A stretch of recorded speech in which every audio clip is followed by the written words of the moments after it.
Um discípulo, chamado discípulo de João Calvino, um erudito, sem dúvida nenhuma. Antes de receber o Senhor, ele era um ateu professo.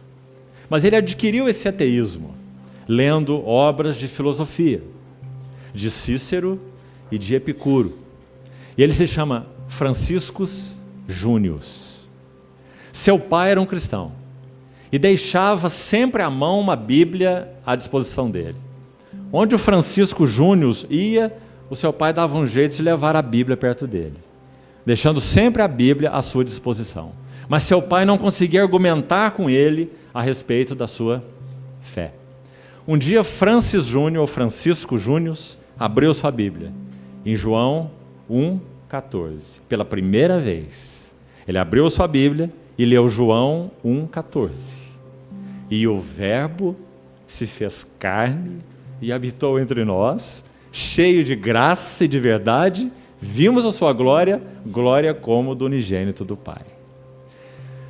Dentro da filosofia dos epicureus, dos estoicos, antes deles, lá no século 6 a.C., Heráclito de Éfeso, quando o pensamento grego estava sofrendo uma guinada da mitologia para o pensamento racional, ali estava Tales de Mileto, ali estavam tantos outros dessa época.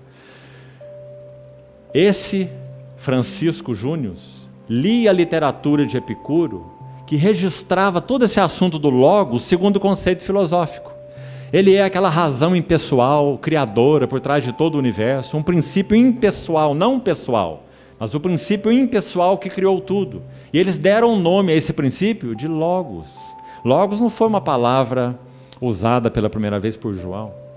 Ela foi usada já pelos filósofos com a ideia de um princípio impessoal, criador por trás do universo. Mas nada a ver com Deus, nada de pessoalidade, compreende? Muito menos do Filho de Deus.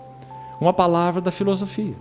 Um princípio impessoal por trás de tudo. É como se Deus tomasse a palavra logos e jogasse no caldeirão da filosofia para ela cozinhar.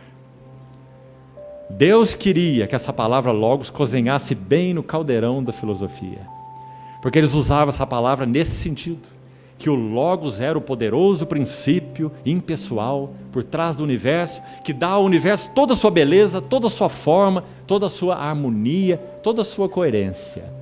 500 anos entendendo logos assim. Sabe o que o Espírito Santo fez? Ele tomou João um dia, para que João dissesse: o Logos estava no princípio com Deus, e o Logos era Deus. E o Logos se fez carne e habitou entre nós. Então imagine quando Francisco Június toma essa palavra e lê esse versículo. Sabe o que ele diz no seu testemunho? Escute bem, esse ex-ateu. Ele disse assim: naquele dia, quando eu li esse versículo, eu não sabia que horas eram e nem o que eu estava fazendo. Eu fiquei como que perdido todo aquele dia. E o Verbo se fez carne e habitou entre nós. E claro, esse irmão se tornou um grande erudito cristão. Nosso Senhor gosta dos ateus, você já reparou nisso? Ele tem um amor especial pelos ateus. C.S. Lewis também era um ateu, ferrenho, um defensor do ateísmo. Até um dia que o Senhor puxou o tapete dele. E ele escreveu sua biografia, um ex-ateu. Sabe como ele chama sua autobiografia? Qual nome ele deu? Surpreendido pela alegria. Ele era um homem tremendamente racional, intelectual, ateu. E nesse seu ateísmo, ele não tinha algo. Ele não tinha alegria. Porque João diz assim: essas coisas vos temos dito, a palavra da vida se manifestou, e essas coisas escrevemos para que a vossa alegria seja completa. E isso C.S. Lewis não conhecia no seu ateísmo. Ah, irmãos, bendito Senhor que nós temos.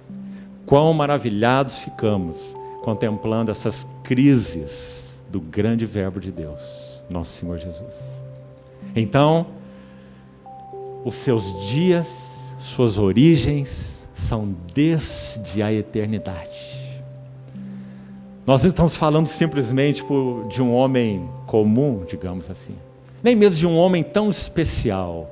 Nós estamos falando do Logos de Deus que se fez carne e habitou entre nós.